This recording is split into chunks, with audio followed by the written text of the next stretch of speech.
Hey, Tech Guide Ninjas here. Hope you're having a good day today. Today we're going to look at how to hide your friends list on Facebook.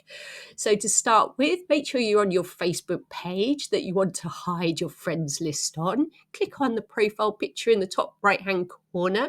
You're going to scroll down and click on Settings and Privacy, and then Settings.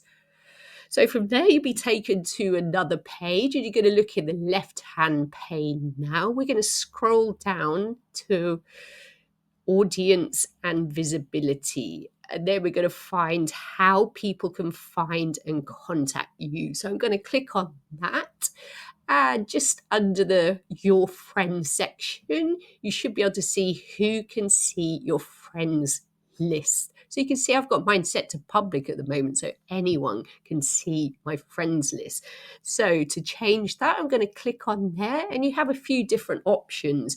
You can change it so just your friends on Facebook can see your list, friends except someone else, or only specific friends. But if you wanted to totally hide your friends list, you want to click on Only Me, and that will lock your friends list so only you can see that list. After that, you're going to click on Save, and that is done. You can see it's changed to Only Me now. I hope that was helpful. Please give the video a like and subscribe to the channel, and I will see you soon.